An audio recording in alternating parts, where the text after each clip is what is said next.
celulares a modos de vibrador para no interferir con esta actividad. También les recordamos que por protección civil es importante recordar que la salida de emergencia precisamente es la misma entrada que ustedes tomaron y que el área de encuentro se encuentra precisamente al frente de este edificio. Les pedimos de la manera más atenta entonces pues recibir a nuestros invitados con un cálido aplauso, particularmente al doctor Seth Cayley, quien es director del Publishing at Gale International. Lo recibimos con un fuerte aplauso, por favor. También damos la bienvenida al maestro Carlos Lepe Pineda, director de la Facultad de Humanidades, Filosofía y Letras. Le pedimos al maestro Carlos Lepe, por favor, nos lea la semblanza de nuestro invitado. Muy buenos días. Me da muchísimo gusto presentar una síntesis pues, de la semblanza de nuestro invitado, de nuestro muy distinguido invitado, el doctor Seth Cayley. Seth Cayley es el director del Research Publishing de Gale International, una división de Cengage Learning. Su equipo es responsable de coordinar y crear los galardonados productos de archivo digital de Gale, que incluyen el 19th Century British Library Newspapers, 18th Century Collections Online y el Chatham House Online Archive. Seth y su equipo trabajan con muchas de las principales bibliotecas del mundo para conservar y digitalizar sus colecciones especiales y ponerlas a disposición de investigadores y estudiantes de todo el mundo. Algunas de estas instituciones son the British Library, Harvard Libraries, Dive Library of Japan y la University of Oxford Bodleian Library. En total, el programa de archivo digital Gale contiene más de 150 millones de páginas de materiales raros escaneados, que cubren más de 800 años de historia global. Estos productos están disponibles en más de 5.000 bibliotecas en todo el mundo. Además, Seth ha escrito una serie de artículos sobre recursos digitales y su impacto en la investigación y la enseñanza, tanto para revistas académicas como para la prensa general, y es conferencista en eventos internacionales. Agradecemos muchísimo la presencia del doctor Seth Cayley. Es un honor para nuestra universidad recibirlo y aprovechar pues, su amplia experiencia y poder potenciar mucho más el trabajo que estamos realizando. Dr. Cayley, thank you very much for your presence in our university. Thank you very much. Thank you very much. You're very welcome.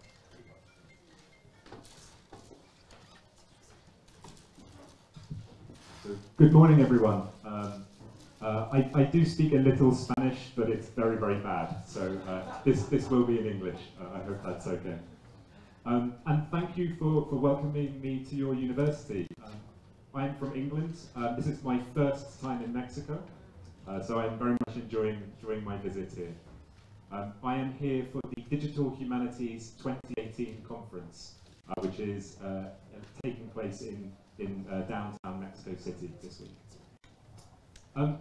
I want to start by talking to you about the concept of missed opportunities.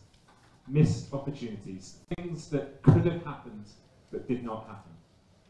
And as an English person, the most important missed opportunity happened in Mexico in 1986, when the referee failed to send off Diego Maradona when he scored the Hand of God goal.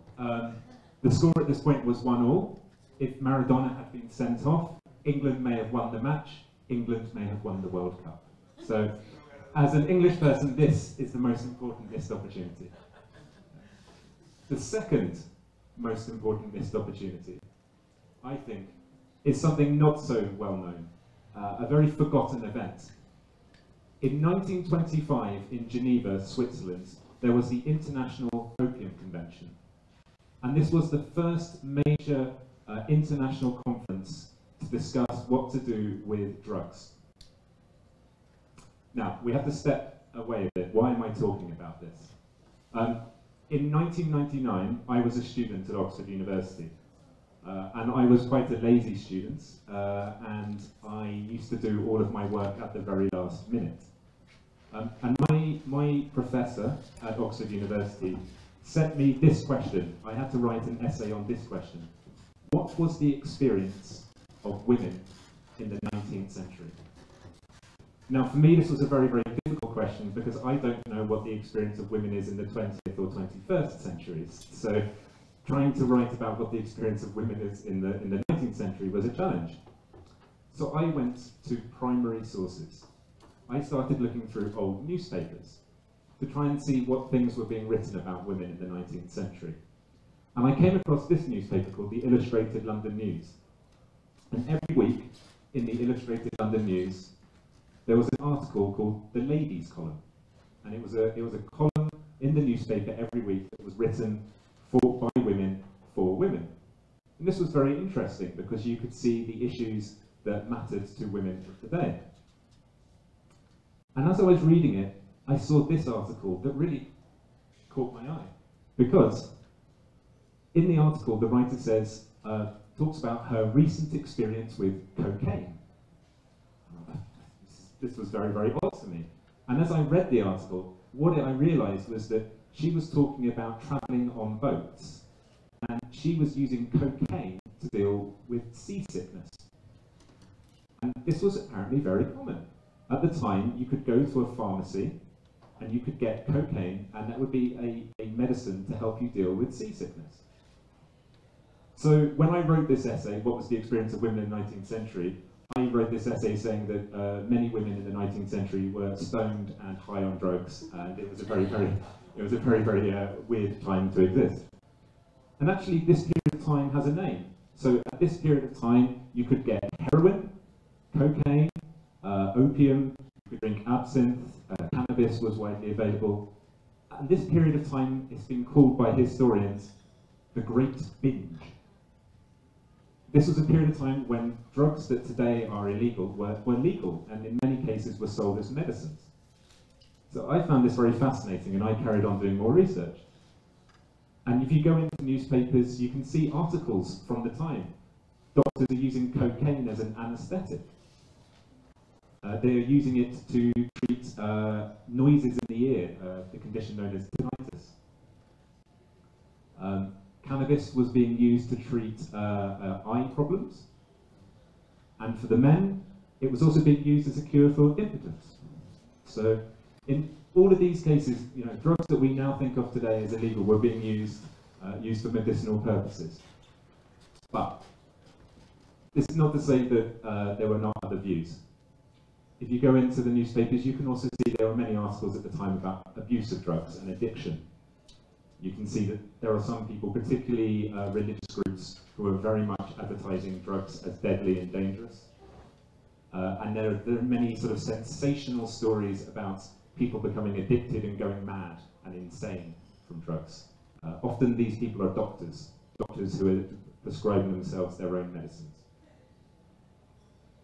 So this leads me back to the missed opportunity, the 1925 Opium Conference. Now, why do I say this was a missed opportunity? Well, at the Opium Conference, most of the main countries in the world signed an agreement saying that they would do their best to restrict drugs and try and deal with the problems associated with them. Two things happened that were very, very significant. One was that Egypt added an addendum to the agreement at the last minute saying cannabis should be added. Up until that time, cannabis had not been under consideration at all. But Egypt, at the very last minute, added cannabis. And there are some conspiracy theorists who say the reason they added cannabis was not because they were concerned about their health problems, but because Egypt was the main manufacturer of cotton, and they saw cannabis and hemp as a rival industry. So that's one thing that happened. So cannabis therefore became considered alongside cocaine and heroin as a dangerous drug. And the other thing that happened is that the USA refused to sign the agreement. So the USA decided that this agreement in 1925 did not go far enough. The USA at this point in time was going through the period of prohibition, where they banned alcohol and other things. So they felt that what this agreement should do, this agreement should completely ban illegal drugs and bring in a criminal code. You know, people taking these drugs should be sent to prison. And what this means is that ultimately the world moved to America's wishes. You know, the Second Opium Conference was a failure because ultimately all of the countries that signed the agreement ignored the agreements and followed America's advice. And this is why drugs since 1925 have been a criminal matter, and cannabis has been included in them. And we see the consequences of this. This sort of attitude led towards Richard Nixon launching the war on drugs. And I don't need to tell you in Mexico and Latin America the consequences of the war on drugs. And of course, the consequences are not just felt in the countries where the cartels are active. It's also felt at home in America, where 2 out of 10 African American men are in prison for drugs offences. All of these things, I think, can be time mapped to 1925. And so why do I call 1925 a great missed opportunity? It's because of this man, Lawrence Kolb. Lawrence Kolb in 1925 was the head of the US Public Health Service, and he was the advisor to America during the Opium Conference. And he basically said that drug addiction is not a big issue, it's not a criminal matter, it's a public health matter.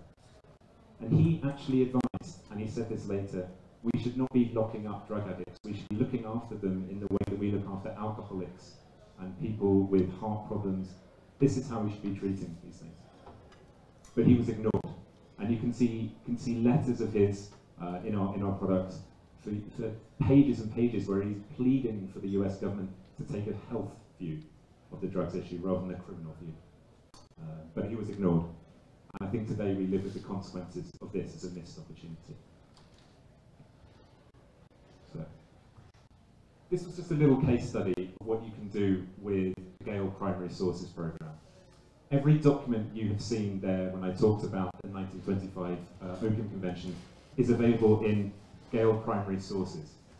Gale Primary Sources is a huge database of original documents, more than 200 million primary sources covering 500 years of history from across the world.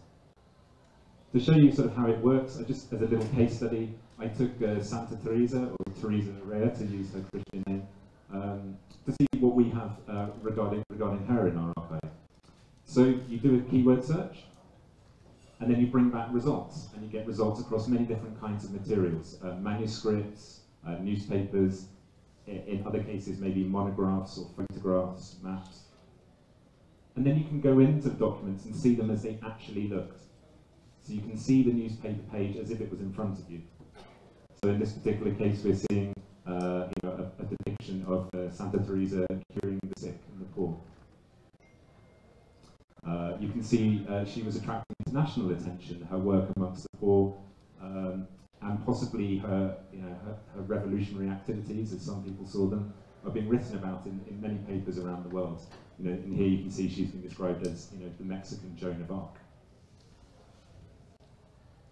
And just to emphasise the point, they then drew a cartoon of her looking like Joan of Arc. But you can also see the attitude of the time. I talked at the start about, I was asked to write an essay about what it was like to be a woman in the 19th century. Well, even in the early 20th century, you would attract misogyny. It's very, very clear when you read articles in newspapers about Teresa Rea. They are very, very unpleasant about her gender. This article is about her marriage, which was a failed marriage, and she had to flee her husband. And the tone of this article is very, very unpleasant. It's very rude. It's very rude about her as a woman. But what's interesting to see is that after her death in the 1950s and 1960s, she was picked up by the feminist movement, and she is studied as a feminist icon. So you can see actually in the archive articles from the 1950s and 1960s looking at her impact. What did she mean? What did she mean for Mexico and American relations? What did she mean for women at the time? So how do we do this? So I think, as mentioned in the introduction, which the director kindly gave, I go around the world speaking and working with libraries, and we digitise the collections they hold. We work with many famous libraries, Harvard Law Library, the Bodleian Library at Oxford, but we also work with small libraries, Queensland University in Australia, or the Historical Archives of Nanjing in China. We work anywhere where a library or an archive has a special collection that they would like to see digitized and made available to scholars around the world. And we've been doing this program for about 15 years now. And it's astonishing actually the range of content. We have everything from sort of 1492 really right up to present day. We have materials that cover the 21st century. We have materials that cover the 15th century. We have materials that talk about China. We have materials that talk about Latin America and the US and the UK. If it is something that researchers want to study, we will digitize it. And this has been very popular with libraries around the world. We have nearly 2,000 libraries that have acquired at least one of our primary source archives, including several in Latin America. The topics we focus on are quite varied. One of the things we've been doing recently is to look at more 21st century themes. So we have a major program looking at LGBTQ studies. And actually, when I arrived in Mexico on Saturday, it was Pride in Mexico City, which I was not warned about. So my hotel was full of lots of interesting costumes and very happy people celebrating Pride. We're also just launching a program on political extremism and radicalism, particularly looking at the rise of the far right. Our goal is to explain these forces that President Donald Trump has unleashed, these neo-Nazis. Why have they suddenly appeared? Well, actually, they've been there for years. Fascism did not disappear with Hitler in 1945. It has taken on new forms, and our political extremism archive tells that story. And then we also look at gender studies, public health. We've got new programs around refugees. So we aim to try and provide something for every area of study.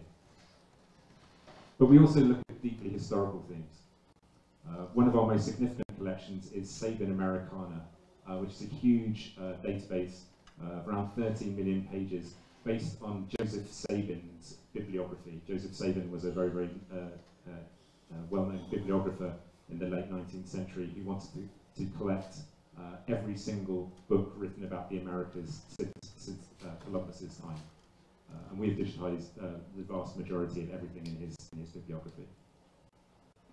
The Making a Modern World is our program looking at the rise of globalization and capitalism and modern trade. We've recently published our third part that takes that story up to 1945. And then we have many historical newspapers. And historical newspapers are some of the most popular sources we do. As you can see from my case study about drugs, newspapers allow you to tell how things happened at the time of the event. And what does this mean? Well, over the years, we have seen people publish articles and monographs and research outputs, all using our material. Just as a quick example, I went onto Google Scholar last week and just typed in the names of some of our databases just to see what results we would get back. And it's very varied. This person here has used our newspaper archive, the Times Digital Archive, to publish an article about doctors accused of killing their patients. But then someone else has used Sabin Americana to talk about the Mexican army and what it was like to be a Mexican soldier. Someone else has used our Archives of Sexuality and Gender program, our LGBTQ studies program, to look at gender identity and children who are uncertain of their actual gender. And then it's not just in the English-speaking world. This is an example of a French journal using Making a Modern World to study colonialism and colonial attitudes. So for many years, this was what we did. We created the raw materials for research, and then researchers were able to write articles. But about 4 or 5 years ago, we started to see a change. And for me, this change became very obvious when I spoke to this lady, Professor Michaela Malberg. She's German, but she's based in the UK. And what we were finding was that people enjoyed using our archives. They found them very useful. But what they actually wanted was the data behind them. They wanted to do new forms of research that involved the data. And I couldn't really understand why they wanted to do this. But Professor Michaela Malberg, she opened my eyes about what you could do if you have access to data. So she took every single book written by Charles Dickens. She's put it into a database. And then she uses that database to analyse the language that Charles Dickens used. Now, you could use any author. I mean, in this case, she used Dickens, but you could use any author that you're studying as part of the literature programme. And an example here, she's doing something called concordance. And concordance is where you take a single word, and all of the times that that word appears in the database, in this case, every single book written by Charles Dickens, appears in the middle of your screen. And then you can see the words used either side of that word. And this allows you in very, very quickly, with a very visual example, to see the use of a particular word. And in this particular example, she looks at the word Jew. And when you look at Dickens's use of the word Jew, you start to be very surprised to see that he actually says very negative things. He talks about little Jew, or the red-eyed Jew.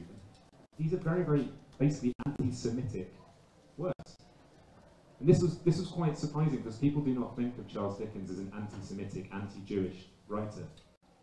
But in the examples here, you can see there are definitely anti-Semitic, anti-Jewish phrases in his works. Now, actually what this shows is that Dickens was very much a man of his time. Many people at this time shared these kind of views. So was he more anti-Semitic than other people of his time? Probably not. But he wasn't an angel, he wasn't a saint either. He said things that nowadays we find unpleasant.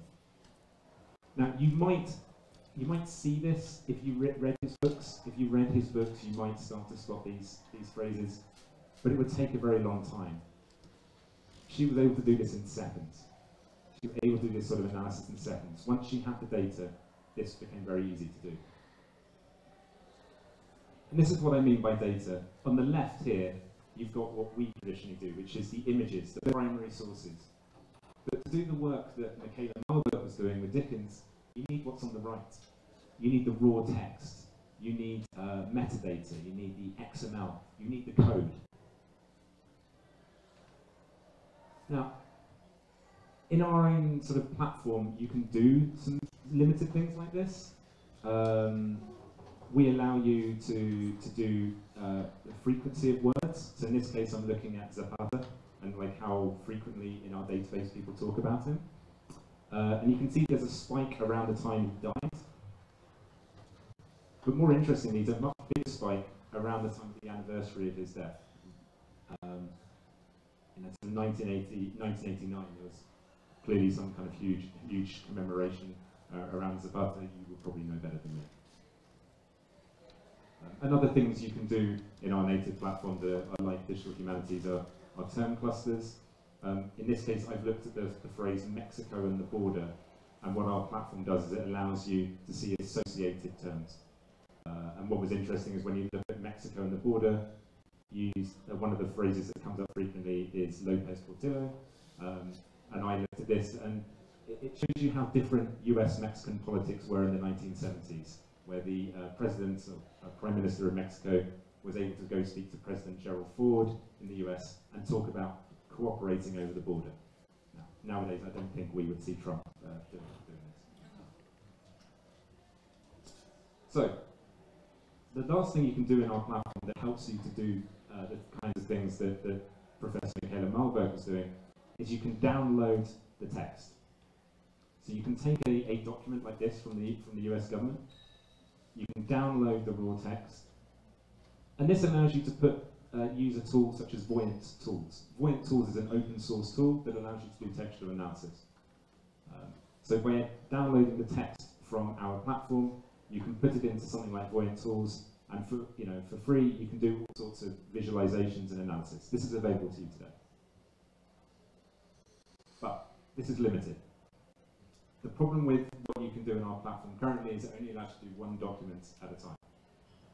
So for someone like Professor Michaela Malberg, who needs every single work written by Dickens, this is not sufficient. You don't just need one document, you need 5, you need 500, you need 5,000, you need 50,000. So we realized about 3 years ago that our platform was not good enough for this. So we made a decision in 2014 that anyone who had access to our databases could get access to the underlying data. They could take data and they could do what they want with it. They could do all of these sorts of projects that we're talking about. And we've seen over the last 3 years quite interesting new projects emerge. So I'm going to take you through now 3 examples of what are called, of digital humanities projects using data. The first one is at the Stanford Literary Lab. Now, at this place, they have taken our American fiction database, which contains 27,000 novels. And they put all 27,000 books into one single database. Every single word from those is now in a single database. And they are doing all sorts of linguistic analysis on it. They're looking at how American writers talked about race, how they talked about immigration. In this particular example, what they're actually looking at is words. And do certain words frequently appear at particular points in novels? The word athletic here. What they found is that the word athletic most commonly appears right at the start of a novel. And that's because athletic is a describing word. It's a word you use to describe the hero of a piece of literature, or a hero or heroine. You don't really need it as the book goes on. You don't need, in the middle of a book, you don't need to know that someone is athletic. You do it at the start, but you don't in the middle. Equally, the word death. Death appears, quite frequently, but creeps up towards the end of the book. And the main reason for that is that American writers like to kill off their heroes. They don't know how to end their novel, so they just kill the hero. That's the most common reason. So you can see here, these are just examples of 2 words. They've done thousands of words to look at where they appear. Another example, 18th century poetry studies is a very, very strong area of studies, poetry of the time. But this man here, John O'Brien at the University of Virginia, and his theory is that we only know 25% of all poems that were written in the English language in the 18th century. Only 25%.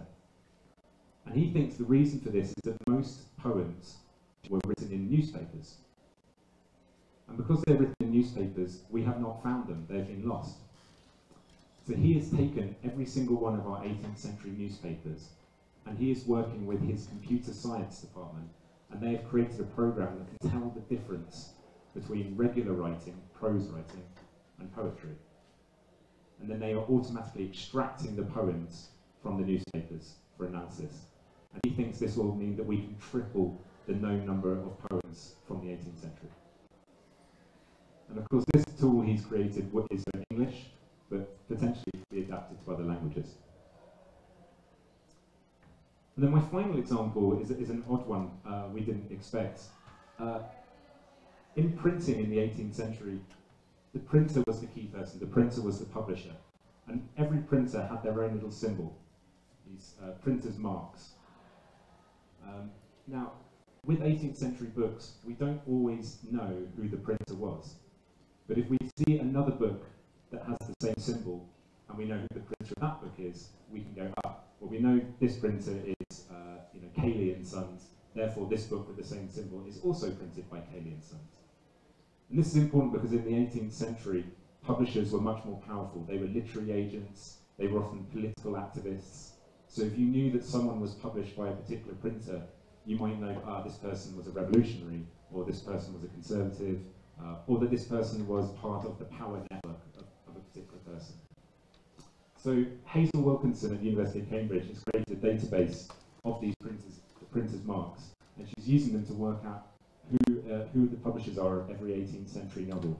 And then she's created a website that's on the open web where you can go and you can look up a particular book, you can look up a printer's symbol and see if you can identify the printer. And then from there, their plan is to create a network chart where you can see who was connected to who, so that you can understand the power dynamics of the 18th century.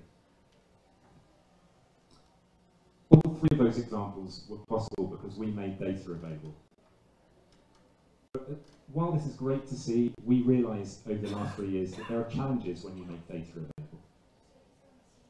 First one is, the key thing for people is that to do a project, you need access to that data. And you need that data to be relevant for your project, and you need it to be clean. And what I mean by relevant is, there is plenty of data out there. You don't need Gale to get access to data. You can go to Google Books. Google Books contains huge amounts of data that's available for free. 25 million books, the last time I counted, is in Google Books. Whereas American fiction is 27,000 books. But my point here is that bigger is not better. For the Stanford project I talked about, 27,000 books is far more relevant than 25 million books. Google Books is a big mess. I mean, Google Books has, has historical books, but it also has manuals about how to fix your car.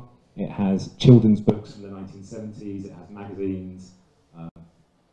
There's no order to it. There's no sense. There's no structure.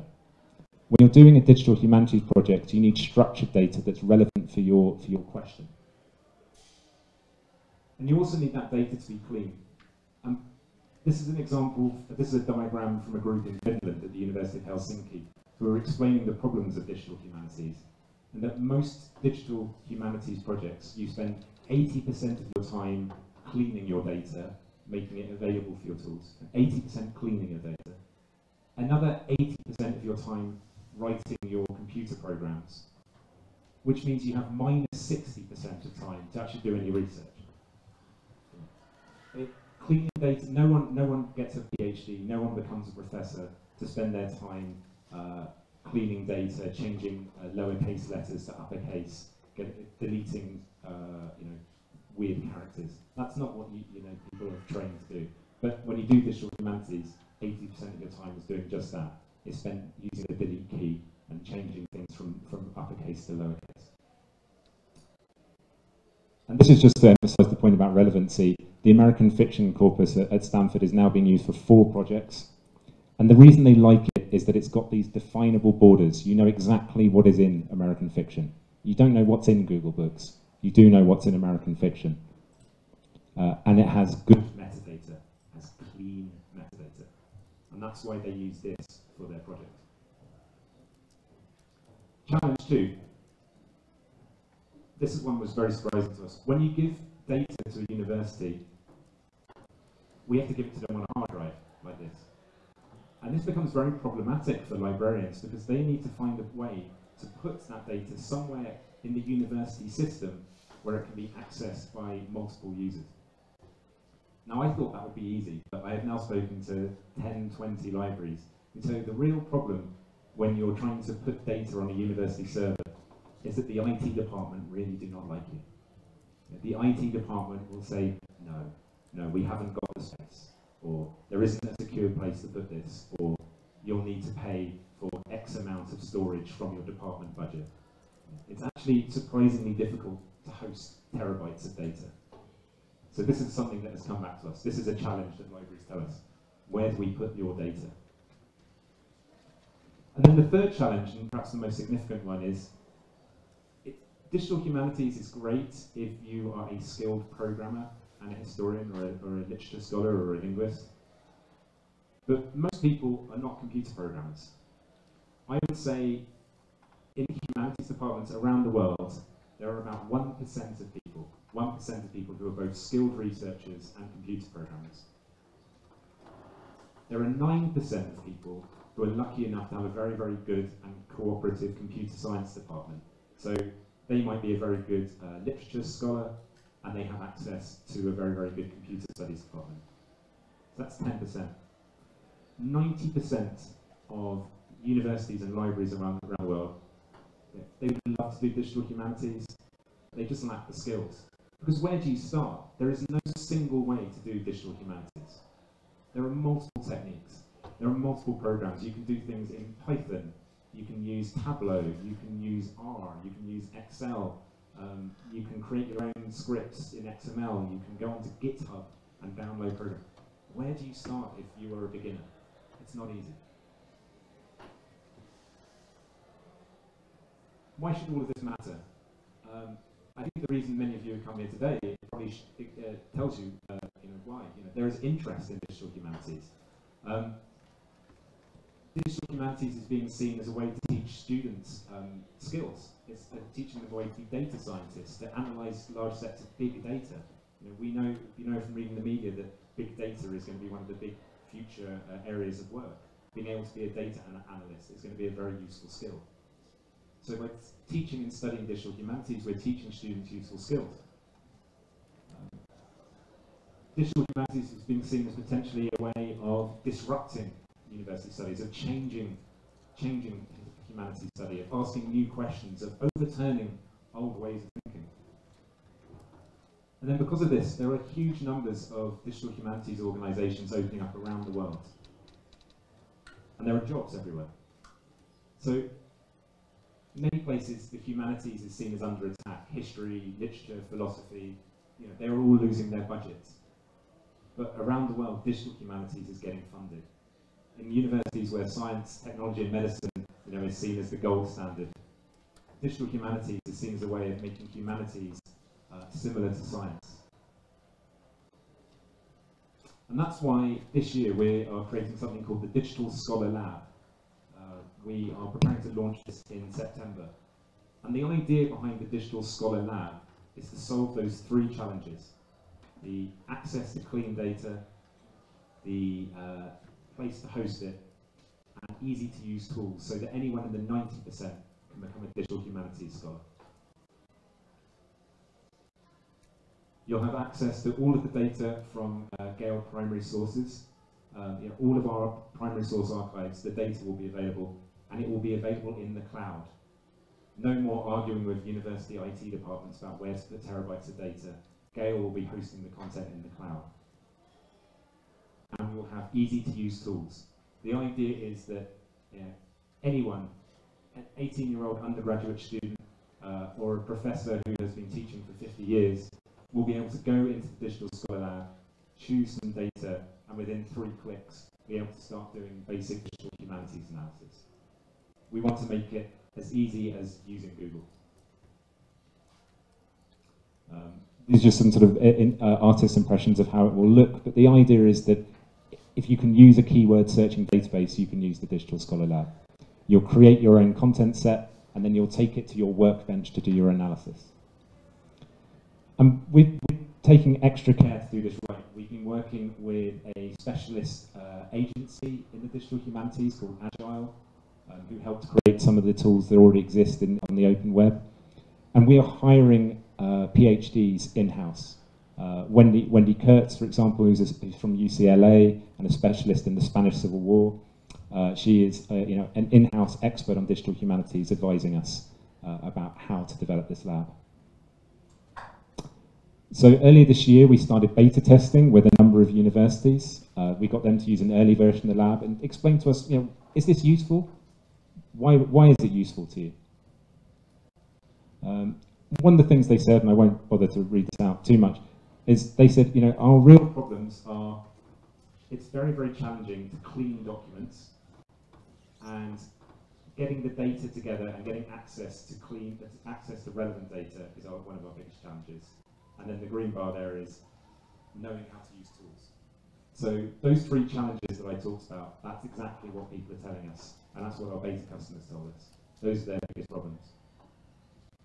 And in terms of sort of just anecdotal, the biggest value in the Digital Scholar Lab is a streamlined process provided in a single tool. It's a one-stop shop to do digital humanities.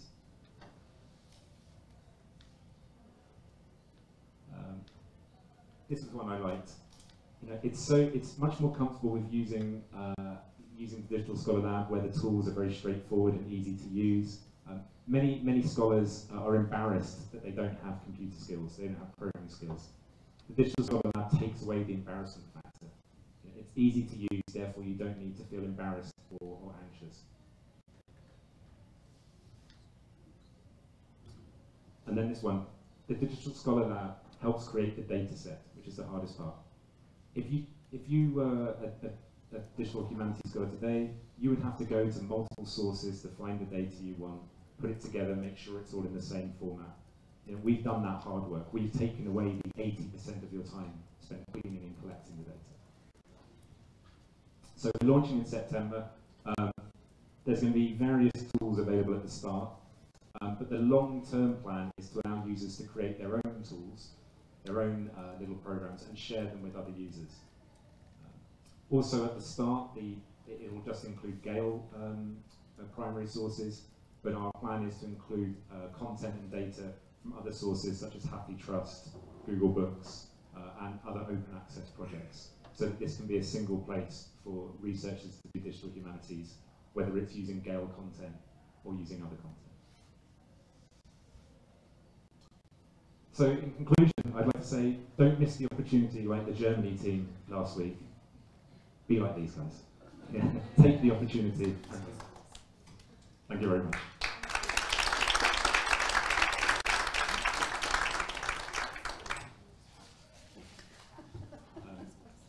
I would be very happy to answer any questions, either now or if you would like to speak to me in private after the meeting, I'd be happy to answer any questions.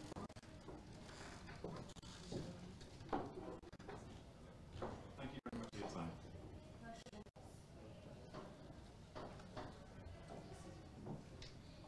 Muchas gracias a todos. Bueno, pues como comentó el doctor Lepe, sede está aquí en México por el Congreso Internacional de Humanidades Digitales, que es la primera vez que se hace en Latinoamérica, y es en el Sheraton María Isabel de Reforma. Empieza hoy en la tarde. Tenemos una beca para quien quiera asistir. Este evento cuesta aproximadamente $400 y tenemos un espacio para que lo piensen. Dura miércoles, jueves y viernes, todo el día. Está bastante completo el programa. Hay muchísima información sobre los trabajos que están haciendo para integrar computación y toda esta parte que nos comentaba Seb, y las humanidades. Vienen de todo el mundo, en realidad lo que hay menos son mexicanos, y bueno, pues la idea es que estemos más nosotros ahí para aprender lo que se está trabajando. Y bueno, yo les voy a comentar un poco sobre la herramienta como tal.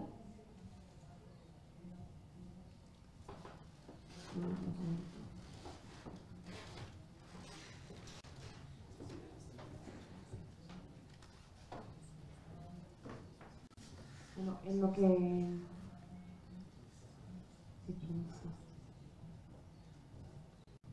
Bueno, lo que pensamos, ustedes tienen acceso a varios recursos de nosotros.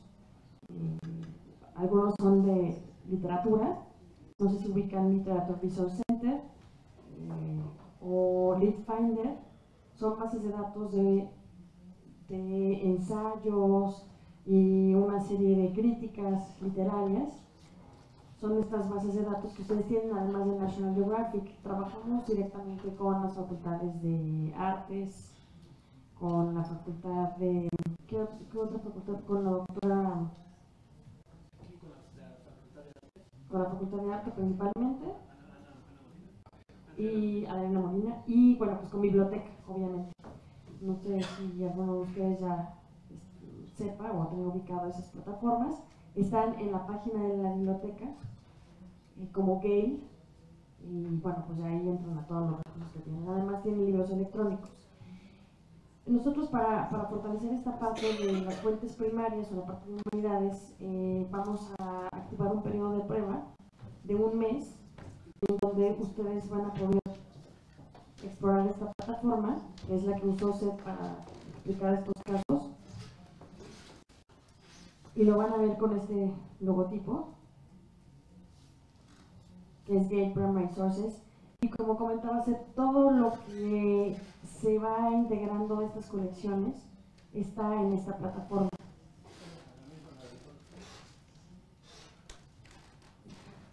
Bueno, la idea es que no les pidan contraseña, se les abre el periodo de prueba con su IP para que puedan ingresar. Y el hecho de que se puedan, o sea, por ejemplo aquí están integradas todas nuestras colecciones.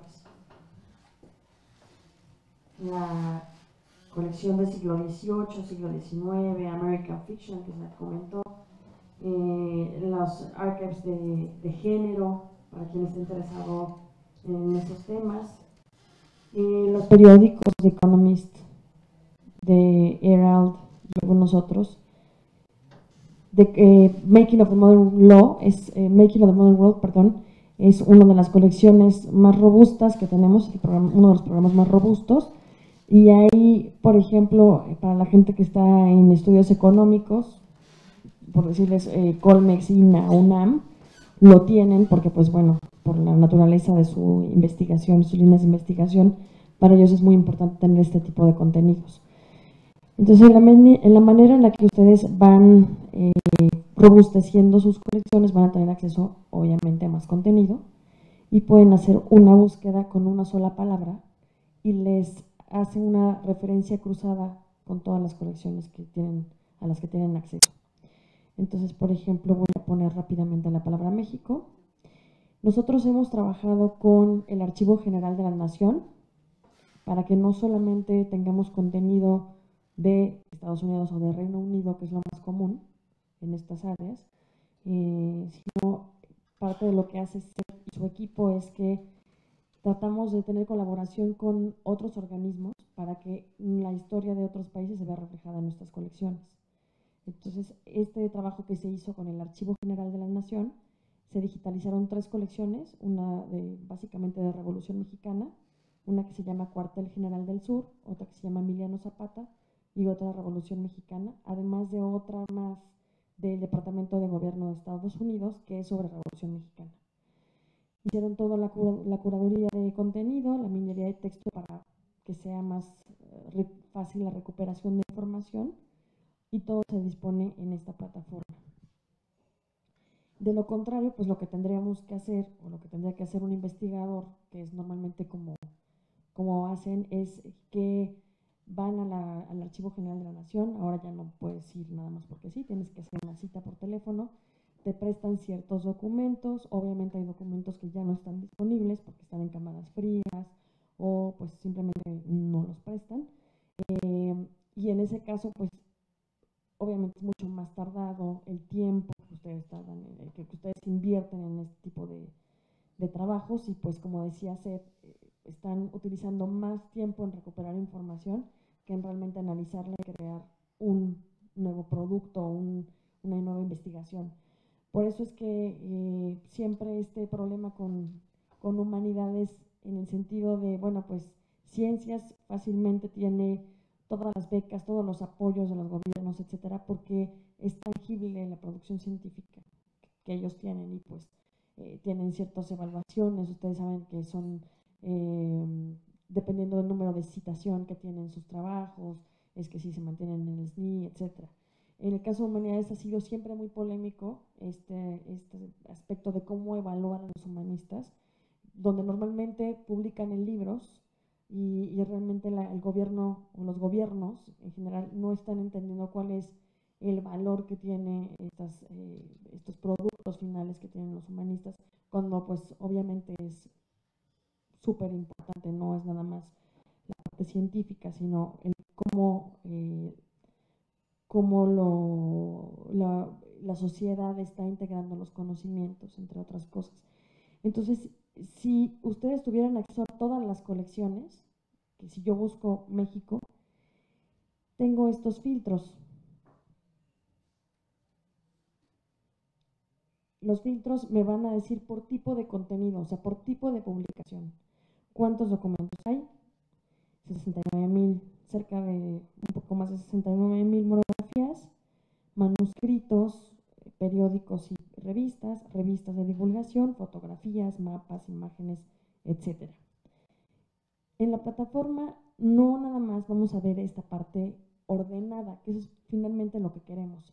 Como decía Seth, es muy fácil buscar en Google cualquier cosa y vamos a encontrar un poco de todo. A lo mejor algunas cosas son obviamente de calidad, pero hay que tener ese criterio para discernir qué es de calidad y qué no, y obviamente el tiempo que invertimos para eso.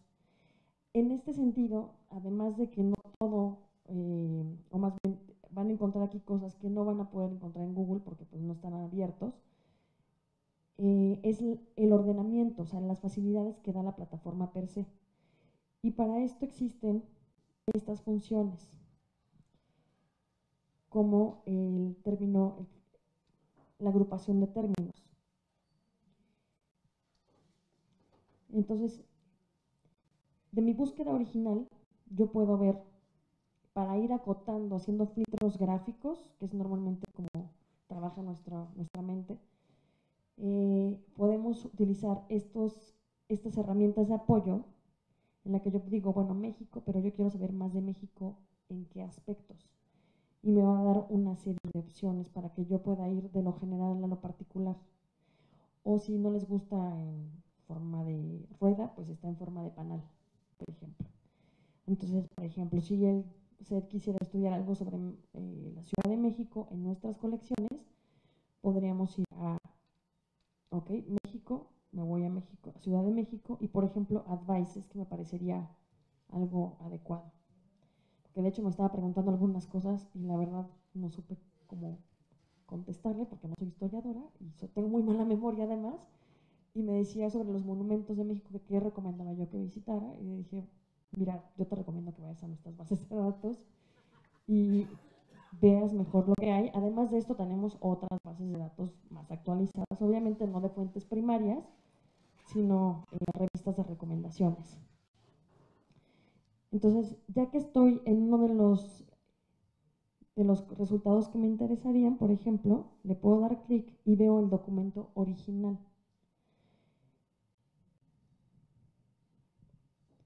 Va a estar sobresaltado el término que yo estaba buscando, que en este caso fue la palabra México. Entonces, está en estas páginas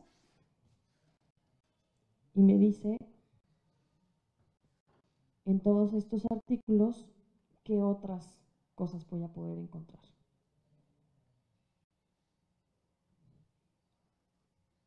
Puedo hacer más para o hacer acercamientos o alejamientos, dependiendo, porque obviamente pues hay revistas o hay periódicos que son con una letra más chiquita, etcétera, y por eso es que se tiene que tener este tipo de filtros o de funciones, más bien.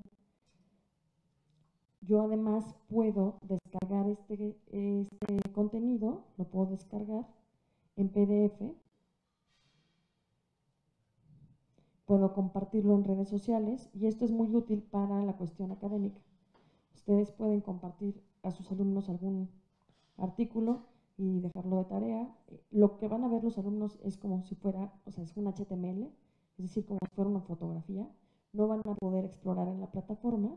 Si quisieran explorar en la plataforma tendrían que ingresar a la biblioteca, etcétera.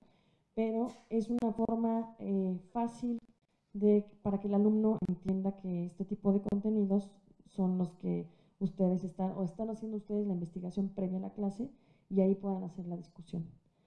Imprimir directamente, y esta también esta función también de citas, la herramienta de citación, en lugar de perder o invertir tiempo de la clase explicándoles cómo es el formato APA, etcétera, pues aquí en esta plataforma ustedes pueden elegir, que finalmente APA es lo más común en esta área,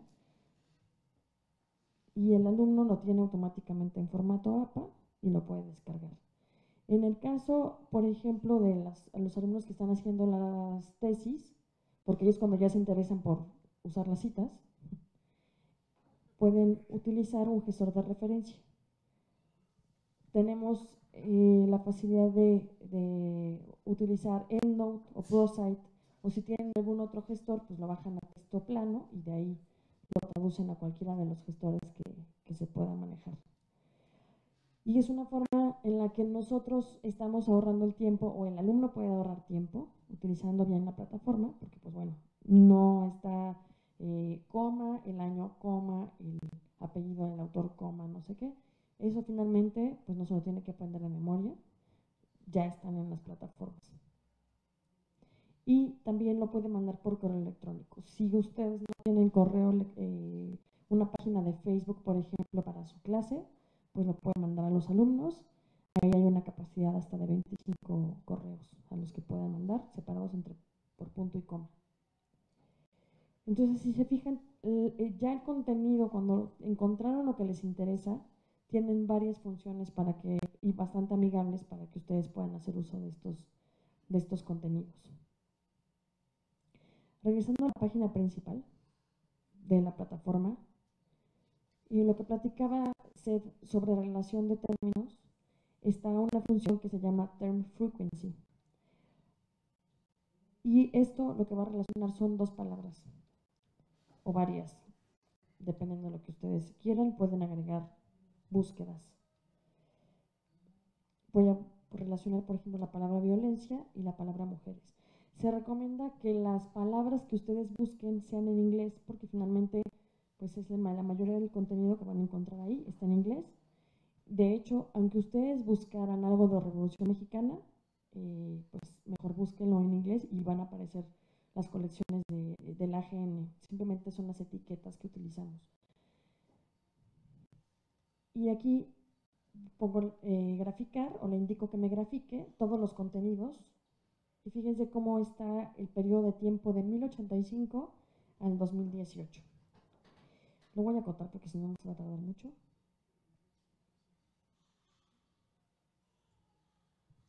Y lo voy a acotar a los años 60.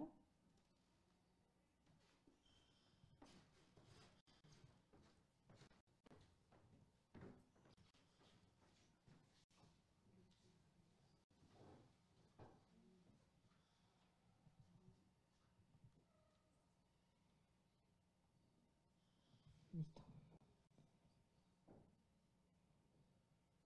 De hecho, fíjense cómo lo pueden también seleccionar por tipo de contenido. Si nada más quieren lo de periódicos, pues pondríamos aquí nada más newspapers and periodicals, y entonces me buscaría solamente en esos años las palabras relacionadas y en ese tipo de formato que serían las revistas, perdón, los periódicos. Entonces, fíjense cómo lo que está indicándome aquí es por año cuántas publicaciones con el término violencia y mujeres. Y fíjense cómo a lo mejor no está tan claro el patrón, pero sí hay, aunque obviamente hay más publicaciones que hablan de mujeres, de mujeres que de violencia, pues hay un comportamiento más o menos parecido, en el sentido que aquí va creciendo en estos últimos años, ¿no? Entonces, a lo mejor podemos decir que a principios de los años 60 no había una correlación real entre el término violencia con las mujeres, sino que era adiestramiento, no sé, ¿no? Y después pues ya fue claro su relación en términos de lenguaje en estas publicaciones. Aquí lo que hicimos fue por frecuencia, pero también se puede hacer por popularidad. Y eso de popularidad, fíjense como aquí es un poco más plano. Aquí lo que se refiere a popularidad es el porcentaje del total de documentos por año publicados. Entonces, del total de contenido publicado, un buen porcentaje fue, o la mayor parte, fue relacionado con mujeres y no tanto con violencia. O sea, no, la palabra violencia no aparecía tanto en esos años. Y bueno, pues un matemático diría, no hay ninguna correlación, ¿no? Pero si lo queremos ver como correlación. De hecho, ustedes pueden descargar el Excel para mandárselo a un matemático, ¿no? Porque también la idea es empezar a colaborar, y de hecho de eso se trata el Congreso de Humanidades Digitales, empezar a colaborar con gente de ciencias, o sea, con gente de computación. La mayoría, de hecho, de la gente que está haciendo colaboración con los humanistas digitales son computólogos, y es lógico. Ellos empiezan a extraer información de, por ejemplo, Twitter. Hay un caso del año pasado que se presentó de cómo iba el comportamiento dependiendo de las palabras que se usaban como hashtags durante las elecciones de Trump y Hillary Clinton. Y ahí pudieron ver que claramente había una tendencia a que la sociedad con más faltas de ortografía iba a votar por Trump. Entonces, ese tipo de relaciones, a lo mejor un humanista o un sociólogo diría, es obvio, pero no está fundamentado. Entonces, ahí es cuando este tipo de herramientas pues, se convierten aparte de información, pues en una herramienta poderosa.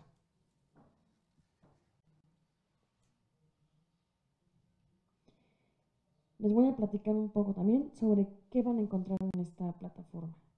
Bueno, en esta plataforma, como les comenté, van a encontrar un poco de historia de todo. Pues parte del trabajo que está haciendo SED es representar al resto del mundo en diferentes tópicos de interés. y ahorita nuestra apuesta es hacia siglo XX también, y todo lo que tiene que ver con radicalismo, género, y bueno, pues son temas de los que los investigadores están pidiendo cada vez más información, y es por eso que nosotros en nuestro programa editorial estamos volteando hacia esos temas. Sin embargo, nuestras colecciones más robustas son las de siglo XVIII, siglo XIX, que es basada en 12 módulos y muy orientada hacia Reino Unido, que es donde pues, hay mucho más representado de la historia, y nuestra colección de Making of the Modern World, que actualmente ya tiene 3 secciones, y es todo el origen de los aranceles, historia del capitalismo, entender un poco más el socialismo, etc. Entonces, esto para la gente que está estudiando economía y sociología, pues es una colección bastante importante, y como les comentamos, es el documento original. Sin embargo, se hace para que se pueda digitalizar, no es nada más un PDF y ya lo tenemos en alguna hosteado en la biblioteca o lo que sea, sino que hay obviamente una curaduría a ojo humano donde etiquetamos, hacemos la minería de texto para que fácilmente se pueda descubrir de cualquier forma con las palabras que se busquen en esta plataforma. Anteriormente había una plataforma por cada colección, o sea, 35 colecciones. Imagínense, si un humanista apenas estamos logrando que voltee a lo digital y le decimos, pues hay 35 formas de entrar a las cosas, pues nunca lo va a hacer. Por eso es que también parte de la labor es integrar todo esto en un solo punto de acceso para que, pues bueno, sea fácilmente manejable. Y bueno, como les comenté, esto lo van a tener a partir de pues, la siguiente semana disponible para que ustedes puedan hacer las evaluaciones necesarias, hacer los comentarios. A nosotros nos interesa mucho que ustedes nos digan qué es lo que necesitan. Muchas veces hasta que tienes las cosas como que te inspiras para decir, ah, claro, hubiera estado bien que tuviéramos esto otro, y nosotros lo pasamos a nuestra gente de producto y a la gente que mejora las plataformas para hacerlo mucho más efectivo. De hecho, en algún momento, por ejemplo, National Geographic ya tiene acceso a Google y a Microsoft para que ustedes puedan descargar en la nube los artículos, y nosotros vamos a migrar en estas plataformas también para allá, para que no solamente lo compartan en redes sociales o lo manden por correo, sino que puedan descargarlo a la nube. Y va a ser mucho más fácil que cualquier usuario pueda utilizarlo. ¿Alguna duda sobre el producto? Sí.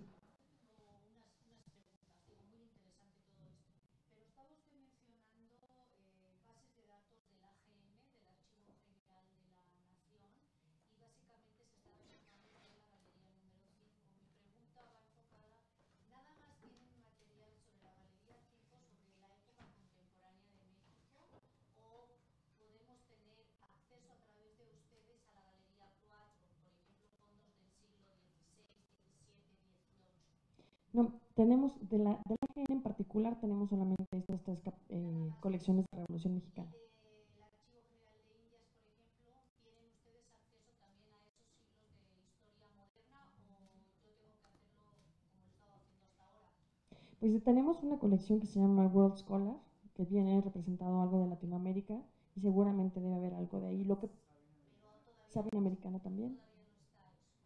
No, eso. Bueno, tendríamos que verlo puntualmente con usted, por ejemplo, los contenidos de estas plataformas y ver si alguno de esos es lo que está buscando. Pero es que sí hay colecciones, por ejemplo, la de Sabina Americana que comentaba Seth, que hay mucha documentación de Latinoamérica y ahí probablemente encontraría algo, pero hay que hacer el escrutinio.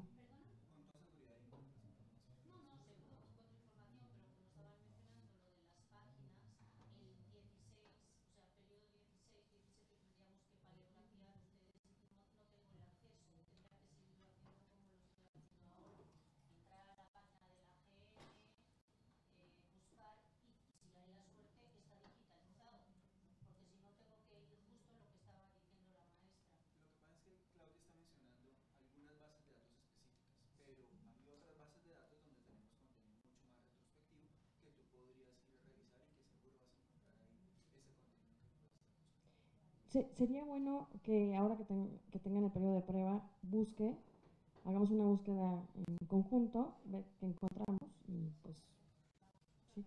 Y de otra manera, este programa sigue, o sea, no es un programa estático donde nada más están estas colecciones y ya es lo que van a tener, sino que obviamente trabajamos en seguir digitalizando y preservando estos contenidos de diferentes bibliotecas internacionales. De hecho, estamos trabajando en la posibilidad de digitalizar y hacer toda la curaduría para un archivo muy fuerte de refugiados españoles en México, que ayer tuvimos la oportunidad de platicarlo con Colmex, y pues bueno, es la intención, tratar de engordar estas colecciones, ¿no? Para que tengan más información disponible. Y bueno, pues les haremos llegar la información cuando ya esté disponible el periodo de prueba con la liga. Y bueno, pues sí me gustaría tomar sus datos para hacer esa búsqueda juntas. Sí. Muchas gracias a todos. Agradecemos a la licenciada Claudia Tostado también por esta presentación y nos vamos a permitir darle al doctor Seth Kelly un reconocimiento en representación de nuestras autoridades, así como también un obsequio y nada más hay que... Thank you.